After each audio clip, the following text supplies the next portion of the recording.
Didn't you say I don't want to get you ahead of yourself, but I want to talk about what Triple H said. You look at that. You're just setting up my segues. I was about to Yeah. segue to that. See, we're on the same page. In this week had a lot of news from WWE going on media runs. So we'll talk with Triple H first. In an interview with the Flagrant podcast hosted by Andrew Schultz, of all people, Triple H gave his thoughts on the criticism WWE receives on the internet and why he is likely to dismiss it. He brought up Jey Uso as an example, who has received backlash online after winning the Royal Rumble. Triple H said, and I quote, "The internet is not real life. The bitching and complaining that is on there is not real life. You can read the internet and it will sound like this thing is dead. I'll use Cody as an example. Cody has already jumped the shark. He's dead as a babyface. Really? I'm in an arena with 10,000 people every night going ape shit for him. He's selling the most merchandise. Sure, whatever you want to say on the internet. The beautiful thing for our business, unlike a movie or TV show or even a book, we have a focus group every night. As we begin to tell these stories, this is working, this is not working. Whether people are bitching online, the reaction of people live, Jey Uso is terrible. What are they doing? Yeeting. Merch, reaction of the crowd, everything he does. It's just the opinion of a few people. Triple H also drew some attention when he said that he wished that he could tell people to be fans and not critics. And he has clarified what he meant by that because he got a lot of heat from that from fans. The WWE CCO said in his interview with Peter Rosenberg on WWE's YouTube channel, yes, on the internet, that, I quote, "I wish I could tell people fuck off being a critic. Be a fan. Go watch this and be a fan." That drew a lot of thoughts from the internet, as you might expect, and he spoke about the matter when he appeared on the Pat McAfee podcast yesterday. He said, "If I tell you that I saw a movie and I thought that it was great, you should go see it. You just go see it. You're a fan, you go watch it. You like it or you didn't, whatever. If I say go watch that movie and give me a report on it, tell me all the things that worked and all the things that didn't, you go watch that movie differently. That's my point. At some point, you love this. You love it more than anything. You grew up watching it, and you're invested, and you went as a fan. And for some reason, you got into being a critic or someone who asked you to be a critic, and now you're hypocritical. To me, that ruins the experience for people. I don't want to go watch a movie or anything else and just criticize everything I see. I just go to see if I enjoy the movie. People will criticize this. I don't put a lot of stock into what is on the internet unless it follows through to other things we do. When Jey Uso won the Royal Rumble, and there were a lot of people that had their thoughts, opinions, and comments on that, which is all they are at the end of the day. There are 15,000 people in a venue, and it's been sold out all the time, yeeting and going absolute crazy when he comes out. Who do we listen to? The few people or the large crowd? We have a focus group every single night of a lot of people who are in that moment fans, not being critics, not being anything else. People are allowed to love what they love and dislike what they dislike, and their opinions are their opinions. But you cannot base things on the opinion of some when the majority feels differently. When the majority starts to feel it, that's when you got to listen. You got to listen. I never heard quite a backpedal and standing on your word at the same time. It was funny. This PR run for Triple H has not been good because I think that a lot of people have not been talking about WrestleMania. They've more been kind of analyzing what he's been saying in these podcasts and in these interviews. Dutch, what's your opinion? I know you've always been a fan of Triple H, but how do you think he handled these interviews and everything he said this week? Well, I think he says one thing and then turns right around and says the complete opposite. They don't want to talk about they don't want to be critical of their own product. But why have what did he say? A focus group? Yes. Why have a focus group if you're happy with what you're doing? Isn't the objective of a focus group is to say, well, if we did this and did that and whatever. It may be a little. See, I don't understand that. He also said something about podcasters too. Yeah, he's taking shots at me. He's taking shots at me. It's personal. He's after you, buddy. I'm gonna say, man, he's after Sid now. But I'm saying, listen, podcasters, they got to do what works for them. I mean, maybe they might get tired of you, Triple H, blasting them. And he came up, he said one thing about podcasters. He said, we tried to keep it, I think he said, we tried to keep it legit for a number of years. Yeah, well, go back about 100 years, maybe. And it still got out with those guys, breaking people's arms.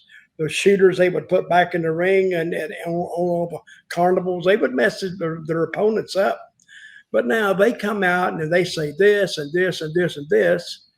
And then they get upset because the podcasters, they lay it on. I think that was something that's been out there for at least 5 years. They just said, well, yeah, this is pre-scripted. This is that. But so is a movie, is what I'm saying. So is a movie, but you can still enjoy a movie knowing that it's been written a year or two earlier. It was written that way. So, and I have been to a lot of, and you have to, if you watch wrestling, you've seen a lot of things that I never thought that. And then when they swerve you like that in a good way, and a lot of times they swerve you to get life back into a scenario between two guys or between the two tag teams. They swerve you, and now they breathe life into it. Now they can go farther.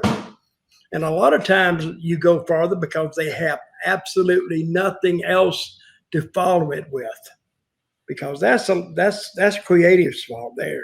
But I think the podcasters get their cues from the companies. They get them from either WWE or AEW. And I love both those companies, really. I like Tony Khan going out and give wrestlers a place to work. A lot of them, he just says, hey, stay at home till we call you. We'll send you a ticket. You come and sit back there and catering all night in case we need you. What? Never heard that. Now, I have gone to WWE shows and sit in catering because they had nothing for me. But I don't know why they just didn't tell me to stay home, because I had nothing to do.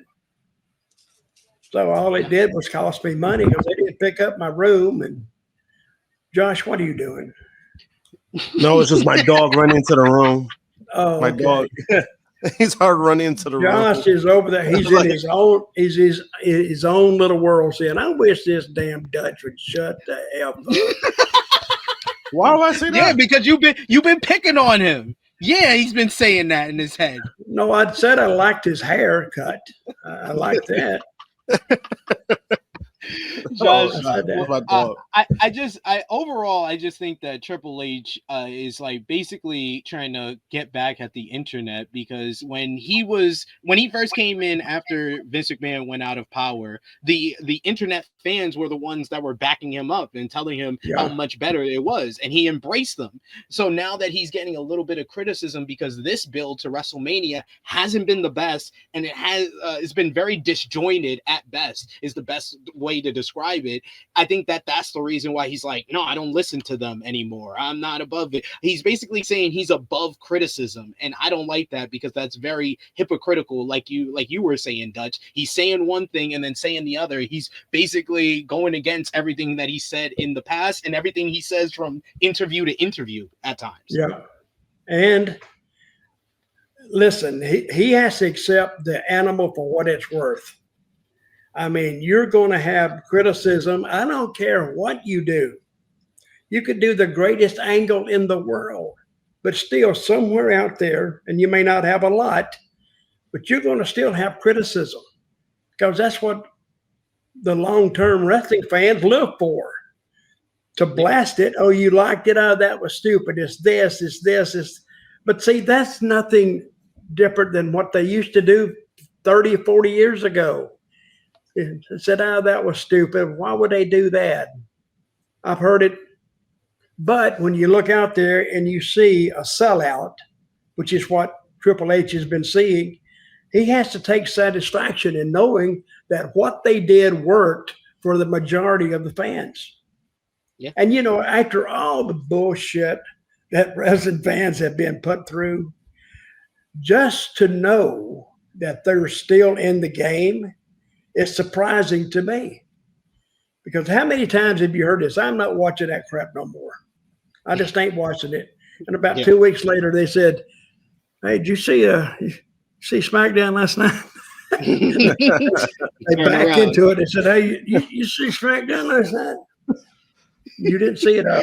Did I see it? Oh, no, I didn't. I'm not watching that crap no more." Then they call me, "Hey, man, I don't know." They turn around. Their fans are hypocritical themselves as well. Oh, they are. Josh, Josh is going to sleep over here. What did you think about what Triple H had to say about the internet fans this week? I mean, obviously a lot of it was hypocritical on his end because I don't know, with WWE, there's a lot of it that they've pushed. This is an agenda they've been pushing for years, right? When they're doing great and they're doing good, they want people to talk positive about it, like they don't do anything wrong. I mean, I've noticed this from Triple H for a while, because even last year, where there was there was a minor criticisms, and remember he would say, "Hey, I just want to focus on the positives. Let's focus on the positives." He didn't want to talk about the negatives.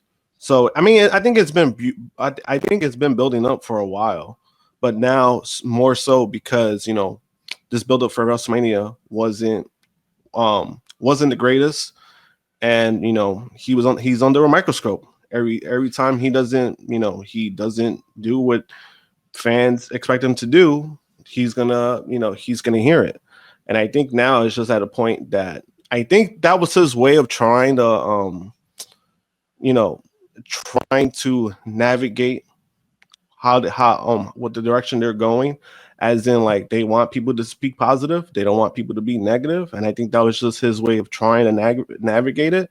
I just don't think the doubling down did him any favors. I think when he responded to it, I think doubling down just made it even worse, because I'm like, you didn't say anything different than what you said the night before. But I don't think it hurt him either. It doesn't. Because you know how long that statement's going to last. It's already gone. We're just talking about it before it leaves. Exactly. Exactly. And no, by tonight, people are going, what did he say? They won't even care. But as long as unless they ask him in the press conference, and he's not going to like that, because that's when unless if he flops, when you ask him a tough question, this is the real Triple H. This is always how he's kind of treated or kind of addressed the fans in these public. What's he do? He's very kind of defiant against the fans, and if the fans have any type of criticism towards him when he was a wrestler, and now that he's an executive, I think that it's the same thing that he's always been doing. Mm-hmm. Well, but the thing is, you got to look at the money they're generating, and they're doing record money, record houses, record pay-per-views. And their TV deals are good. Their international deals are good. Yeah, this is basically Triple H saying, "I don't need y'all anymore. Y'all the reason that I basically got all these marks as the head of creative. Now I don't need you fans anymore." Well, how many marks you think's on that creative team? Let's talk about them, so they'll start talking about the podcasters on the air. And then we get a bunch of people to listen to us. We do have a question for you. We have a super chat donation from Chuck Berries. Thank you so much. How much is it? How much is it? It's a $5. It's a $5 for us. He says, "Yo, Dutch, besides Gunther and Chelsea Green, which WWE superstar or wrestler in general do you like these days?" Oh, I like a lot of them, but I'm saying Chelsea Green, because I've known her for 10 years, not well, but I liked her even when I saw her in TNA. Did you ever see the wedding we did for her? Yeah, Laura. Did you ever see that? I remember that. Oh, yeah. And we left her standing at the altar, And the next week, another show, she was still back in the room crying. She's cried for a whole week. And then she went nuts and all the makeup was smeared. And that was probably one of my most enjoyable. Somebody said, how long is she going to cry? I said, I guess she's going to cry till we tell her to stop, I guess. I don't see nothing wrong with it. They said, well, she can't cry anymore. I said, yeah, she can cry into 3 weeks from now if we want her to. And we could probably keep it alive. You know, you go to her house to check on her, she gets out, she's still crying. It's just, I mean, if you start telling a story, continue the story. But anyway, Chelsea Green was I picked her up right away. Who else was there? I mean, who they else do you TNA like besides Chelsea and Gunther? Who else is one of your favorites? I can't even remember his name now. Oh, I like all the Japanese girls. I like all of them. Oh, Asuka. I like them. I like all of them. I will say, I think one of the best things they have done, they have differentiated all the girls, because now they were just like girls before lined up but now they're different. They all got their different gimmicks, and they're not like one girl is not the same as the next girl. So, but I think they've done a great job there. They've done a great job with Cena, because I think he's always wanted to be a bad guy anyway. Because that's what happens in wrestling. You take a guy that's always been a good guy. He said, I'll tell you, if I got over there, I'd get the people, I'd get them riled up. And Cena, they got a feeling for him, but I think it's still they halfway like him. Because you can't like somebody for 20 years and all of a sudden just stop liking him over Cody. To me, I'd be on Cena's side, to tell you the truth. Now, he's good. He's great for merchandising. He's great for kids, because when he goes to the ring, there's some kids and he's shaking their hands and hugging them, and other kids see that. They want to buy some of his merchandise, and they think he's a great guy. But I've also seen him as a heel. He's much more effective as a babyface. You ever seen him as a heel before? He was a heel in TNA, I think. When he wasn't a very good one. So I don't think to draw money. I'm not saying there was anything wrong with his work. His work stayed the same. I'm saying just the overall view of the character. And he was having to really work at it. And he was only, I'd say, semi-successful. So who else do I like? You know, I love Gunther. I think, and I've said this before, he's the second coming, and Josh, you won't even remember this guy. He's the second coming of Johnny Valentine. You remember him? He went to Charlotte. He went to Charlotte with an old-time booker there named George Scott. They did record business. I mean, the only way they could do business then is sell out the arenas. They were all sold out, because they literally thought that Wahoo McDaniel and Johnny Valentine hated each other. And you could be in, say, a medium-sized little stadium, like it seats 7,000.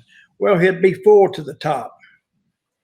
But when they hit each other and chopped each other, you could hear it all the way up into the top deck. I mean, and they'd leave, their chest sometimes would be bleeding. Yeah. Now, brother, I tell you what, I'll work hard in a wrestling match, but I'm not going out there and getting the dog shit beat out of me every night, unless I'm making some damn hellacious damn money, which I think they were. This was like the late 70s, and then like most of the time through 86 in the 80s, they were making big time money. So, and you know, money, if you had, say, a $3,000 week, equal today, that's like 15,000. It's what it is in today's money. So I guess you wouldn't mind taking a chop or two for $15,000. Hell, After 4 weeks, you could buy a house and pay cash for it. Why not? I mean, if you bought a $60,000 house back in those days, it's equal to a $150,000 house today. I mean, and gas was like, I don't know, 50 cents a gallon, I think. But they did a lot of good for the wrestling profession. And they would even go on TV against each other and just literally beat the crap out of each other. And I have heard a few guys quit. They just give their notice because they knew they was going to have to wrestle Valentine a few times, and they knew they couldn't take it. Well, I don't know if I'd have quit, but those days I would have been overcome with some kind of virus or something. I'm going, I can't go today, boss. And then you turn to somebody and go, Exactly. And you say, and then somebody you hate, you say, hey, Ed said he's dying to work with him. And I throw Ed's ass there and get Ed's ass beat too. Damn, just throw Edge right under the bus. I know you gotta run in a bit here, Dutch, but I did want to bring up what Nick Khan had to say this week because I know you wanted to hear that.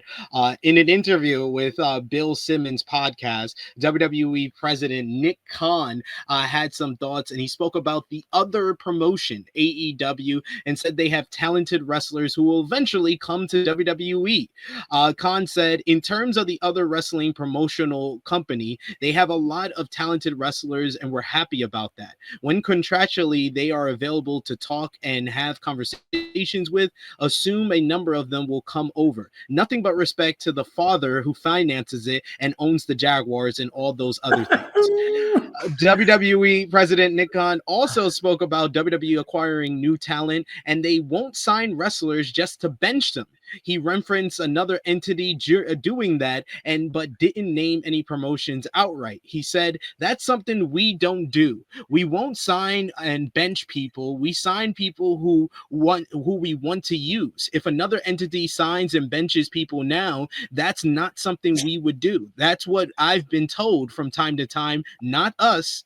WWE President Nick Khan was then asked about competition in wrestling when he gave a more big picture answer. He said, and I quote, "We're always the underdog at WWE. We always feel that people underestimate us, that we're looking down upon, and we like it that way. Bet against us. We prefer that and allow us to show you what we can do. If you look at the stock price now, it's far in excess of what it was when we all started together 5 years ago. We're quite proud about that. At the same time, we have to keep re-earning our keep on a daily basis here. We feel it like it's a good moment, but we feel like there is a lot of room for growth." AEW wrestler Ricochet, who previously worked with WWE, responded to the comments about AEW by Nick Khan, and he just simply said on Twitter, "Oh man, these guys fucking suck." Dutch, what did you think about Nick Khan saying WWE doesn't bench people, even though they have Andrade, Apollo Crews, Omos, and a whole bunch of people that creative can't find anything for, and the WWE is the underdog line? And of course, I heard you laugh about his shade towards Tony Khan, which was funny. I will admit, it was funny. It was funny. Okay, I think benching them is saying they don't have nothing when they don't even book them. I think that's what benching is. You'll see them on TV, but you can't put everybody into everything all at one time because then you really have a mess. I think the best thing to do, you got to have stars in any business. The music business has to have the stars. Now, say, whether it's in rock music, pop music, country music, you got your headliners, and they may be hot this summer. Next summer, they're not hot. And that's the way they bring people along. But it doesn't mean that, say you have somebody opening up the concert. Well, he's not warming the bench. He's actually performing. And I think these guys you're talking about, Andrade, he's still booked. They just don't let him sit at home Tony, But on the a other lot of hand, weeks he's gone on social media and he said he's just been sitting and catering. who's He's that? actually admitted that. Andrade. Who's that? Where? He's Again, gone on social media, and Apollo let, Crews, let me Omos was bring brought up. over from Japan, and he's been sitting on the bench ever since. Welcome to the wrestling business is all I can say. But look at Sami Zayn. Oh, they beat that boy from go to woe, and just kept beating him and beating him and beating. I said, why don't they just tell him to go home? Because every time he got in the ring, he'd have a great match, but he'd still get beat. And then he developed a fan base that was following him, and they were like loyal to him. And then they give him a little run, 6 months ago, 8 months ago, whatever it was, and he did well with it. So he's a guy that they have tried before. They know he can get over, and I don't think there's any more doubt about Sami Zayn, whether he can hold a road down. And I don't blame these guys for wanting to be used more than what they're being used. If you're going to do that, then why'd you even get in the business? I mean, you got to think you're as good as the next guy, or you have no business being there. So, and little Ricochet, what did he say now? It never changes with those guys. No, he just said he was. I think he was. Oh, they suck. A joke tweet. They suck. Yeah, well, I wish he hadn't have said that, because he may want to work with those guys again sometime. And they say, "Oh, he remember that?" He chose to leave. He chose to leave. He didn't want to work there anymore. For right now. But what if Tony, something happens to him, he has a heart attack, God forbid, and somehow the company does a 180 and turns upside down? Now, Mr. Ricochet might want somewhere where he could, and somebody could use his skills. And I doubt if somebody, there's so much shit that goes around in wrestling anyway. People, just because you said you're stuck. But I would have been much happy if he said, well, I tell you what, everybody plays a role or something. But just to say they suck, if you didn't make any money with the company, now you can say they suck. But they used him pretty good. He got paid every week. So, and good money. I don't know what he was making, but he was making at least 200, 250 grand a year, I would think. So I can't say that for sure, but this wrestling business is, if you don't know what you're doing in this business, brother, they give you about 10 years to figure it out. So what you're telling me, Dutch, is you think that WWE is the underdog? No, I don't.